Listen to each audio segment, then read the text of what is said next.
previous meeting. Before we do that, can we note that Ms. Drummond has joined us from the assembly? Minutes of the previous joint meeting. Move to accept the minutes. Second. Any objection? Hearing none, those are approved. And, Mr. Mayor, an update of the mayor's education. Yes, thank you, and appreciate the indulgence of putting me at the top of the agenda. I'm sorry I was late. I was actually welcoming the VFW convention, the 66th annual state convention, and then I've got to dash up to Palmer. I've got a meeting with the mayor and the business leaders of Palmer, so I'm kind of sandwiched right in between events here. So last quarterly meeting, I think we presented the information on what the purpose of the summit is and what the goals were. So today I just want to give you a brief update on progress to date. The goal of the summit originally was to raise money from the private sector to coordinate and implement a high-level summit on how to become, I guess, even better at what we do. We're pretty darn good, but the goal is to become a superior educational system. And so far, we have now achieved the goal of being fully funded by the private sector. The contributors to the effort include BP, ConocoPhillips, Shell, Exxon, communication companies like ACS, GCI, AT&T. We've got banking institutions, Wells Fargo, First National, Alaska USA Credit Union, Northern Bank, our hospitals, both Providence and Alaska Regional, and shipping companies, transportation companies like Linden and Carlisle. So a broad spectrum of the private sector is keenly interested in this subject. They obviously have self-interest because they want to have the best employees they can get, and so really, I think it's resonated with them, and their support indicates that. The second thing that we've done is we've contacted and have been working with Viewpoint Learning, who coordinated our budget dialogues last fall, and they are going to assist us not only in the logistics of the effort, but also in helping to bring in speakers for the event. We've put together a tentative list of speakers. We met with the superintendent and the president about suggestions from the school board as well about any people that you've interacted with on a national, international level that you don't think are really of superior level presenter in education reform. And we just now are sending out invitations to potential speakers, so it's timely for any administration or board members. If you would like to suggest names to invite to this, we're more than willing to send those invitations. We don't know yet what the response will be. We hope it'll be outstanding. The dates have been set for November 15th and 16th for the initial summit. As you know, the schedule is such that it goes with an initial summit of 2 days, where we literally learn from, I guess, the leaders in both the national and international community of educational reform. We then digest that information through the holiday season, and then sometime in the early spring we look at engaging the community in another series of community dialogues to discuss the issues that were brought up during the summit. And then somewhere May or so, we will reconvene a capstone summit to see if we can develop a real action plan to take all the ideas from both the summit and from the community and see if there's things that we can implement. And it's going to be a process. It's going to be many months in the process. It's not going to be the type of thing where you have a 2-day conference and that's it, great. We want this to really be meaningful, and that's why we're really reaching out to the top people around the world to participate in this. So again, we hit our benchmarks. We're fully funded. We think that we've got a good list of suggested names, and the names of people like Roger Sampson, former Commissioner of Education, has been very helpful in suggesting some of the people he's interacted with over the years as far as high-level speakers and presenters. So that's kind of the summary of where we're at to date, and look forward to your input and gladly answer any questions.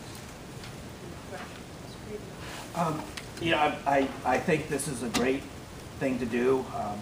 There's a lot we can learn from asking people around the country about how to improve. One of the concerns I have is that, at least so far, I didn't see anybody on the list that's actually reformed the school district in this country. And I think there are a lot of people, Broad Prize winners around the country, board members and superintendents, that would be valuable additions to the list. I also think that local knowledge is going to be crucial. Most of these people will talk about charter schools without any knowledge that our charter school law is so different than anywhere else in the country that they're two different animals. And then the third point I wanted to bring up is the idea of acknowledging our successes. I mean, we've done some tremendous things in this district. You know, cut the dropout rate in half is big. And if we want to reform a school district, one of the crucial elements is civic support. And if all we do is talk about our problems, and we have plenty, we're not going to get that civic support. And we need to acknowledge publicly often that we have accomplished some things. And so I hope we can, start out when we talk to the people we're inviting, make sure they know about the successes as well as the failures. I think those are good points, and I think one of the things we want to do is we'll be working with ICER in terms of establishing kind of the story of the Anchorage School District, if you will, its successes and its challenges, so that the presenters really do have that baseline knowledge about our district, some of the unique characteristics, and certainly some of the successes, and those are good points.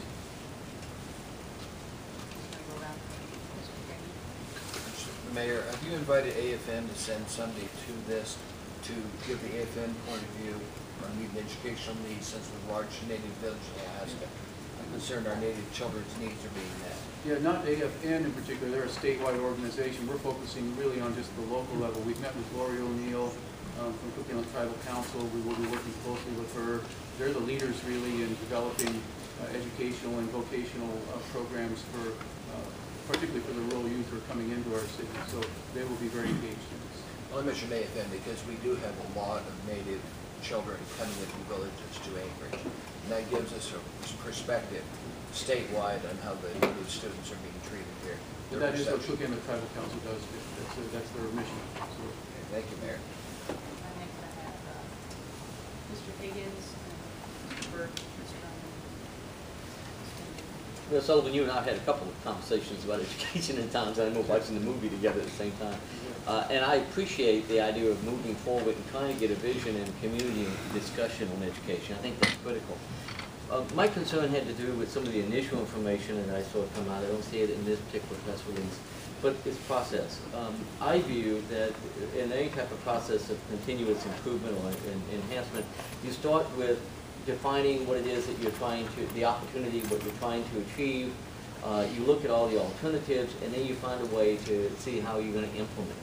And I know that in some of the discussions that have taken place politically in the recent past, and some of the individuals you've been involved in supporting have been vouchers, have been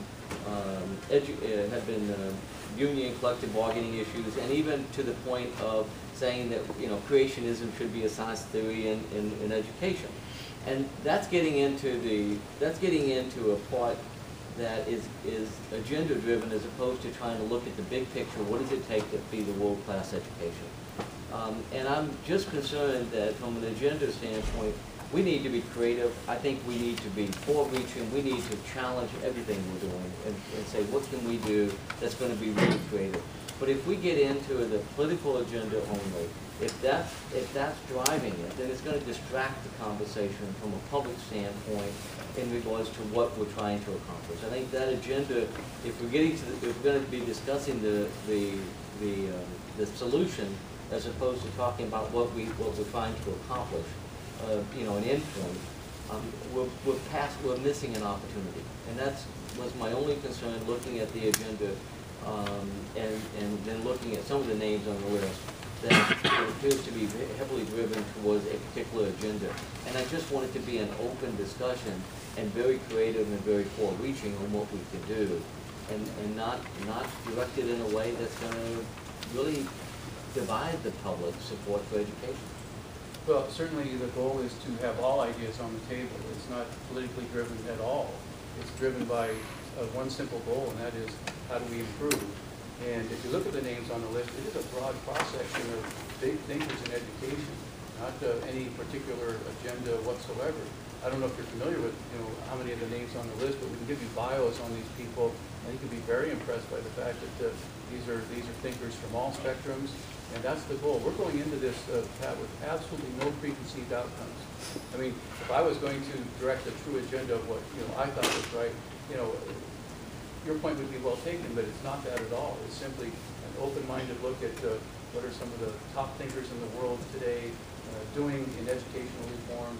And Jeff, to your point, actually, there are names on that list who have reformed. Premier McGuinty of Ontario is a key reform agent. The people in Finland that we're inviting are key reform agents. There's a big difference in reforming in other countries with different federal laws. But again, there's some commonalities too. So there's things that they have done that we can do. So what I want to do is not have these blockades up right from the front saying, that won't work because they're from this state or this country. We've got to be open-minded. We've got to be willing to intake all ideas. And that's what this is designed to do. It's not agenda-driven. It's really broad, open concepts, and that's the goal. It was probably the issue of seeing tenure on there, seeing vouchers, seeing All a things number are of... on the table for discussion. We have to have all things on the table. Otherwise, you are narrowing your agenda and really trying to drive it to a political purpose. We have to be able to discuss everything. Well, I think this is going to be a very welcome and positive addition to the whole education process, and something that I certainly am looking forward to the progress and the direction. One of the concerns I hear about is the explosive growth in property taxes, and certainly we in Anchorage have seen a significant increase in school district expenditures over the last 10 years or so. We can track the school district budget versus the city budget. One of the aspects that I've always been intrigued with is the Molly Hooch case, which basically where rural Alaskans compelled the state of Alaska to step up their constitutionally identified obligation to pay for 100% of K-12 education. And I like the idea of the benchmarking, but I like the idea of having everything on the table, because I think the funding and the source of funding and the equity involved and how that funding comes from, should it come from Anchorage property owners, should it come from, is it in fact a state responsibility at some level, and how does that measure up internationally and nationally? Because we are in a global market from a competitive standpoint. So I welcome this initiative and looking forward to participating and supporting in any way we can, at least certainly representing my constituents in South Anchorage. And but I do agree that it's good to have a wide open perspective and look at the funding impacts, the cost, and particularly the benchmarking. What do we get for our value? One of the frustrations I've had in my 6 years in Assembly is looking at the ability to contract out and find competitive alternatives for non-core services that the school district provides. I know we maybe got a demonstration project on a snow plow, maybe next winter, maybe. So maybe that's a start. But I think this is good. Would be a good framework for looking at the whole spectrum of issues. Appreciate that. And you mentioned benchmarking. One of the things that was intriguing to us was the fact that our main trading partners are the Pacific Rim: Japan, Korea, China, Taiwan, Singapore. And should we maybe be benchmarking against those countries rather than maybe the lower 48? So when we have an international perspective, it's almost logical for Alaska to look at who we compete with, who we trade with. Maybe that's who we should be benchmarking against in terms of education standards. Looking at the things that they do and could they possibly apply. Mr. Drummond? Thank you. I also appreciate this effort. However, my years of experience on the school board taught me that, among other things, the state provides roughly 2/3 of the funding. And I hope that you would have the state education department also involved in this as well, as there are serious policies involved. They are. That's going to happen here. We've met with Commissioner Hanley, and we've met with Esther Cox, and the State Department is going to be definitely involved. Ms. Kennedy? Well, thank you. Several things. I think this is going to be very interesting, and I'm excited about some of the people we have coming to speak. But I do think the Well, we point? don't know who's coming yet. Okay, Yeah, well, that's the list that's has that's the some initial list of intriguing who's gonna be possibilities. invited, and like I say, we're encouraging suggestions from the school board and from others in the community about other names. And that's what I wanted to speak a little bit to, the idea of having some of our local and state experts. I think just in being part of the legislative joint task force that met over the summer over career preparedness in higher education, there is such a strong component of both technology and early education that really does impact the education system as a whole. And so I would hope that we would take advantage of what we have in the state, what would be early learning opportunities, maybe best beginnings, to talk more about the kinds of impacts that that 0 to 5 age time has on getting kids ready to begin school. It would be nice to see somebody that can really speak more to that and how we learn from that in terms of what we have available in our state and kind of where we're at with being able to provide those kinds of services for kids at that age. And not necessarily, I'm not talking about it being part of the school system per se, but just how critical that time period is, that 0 to 5 age group, and giving them the kinds of services they need to really make them ready to enter school. The other part, like I mentioned, technology, that is just so integral to everything that we do, K-12, and certainly can be expanded more in certain grades. But that's really vital, I think, to what we want our kids to know in terms of being able to really be effective in our changing world, our changes in our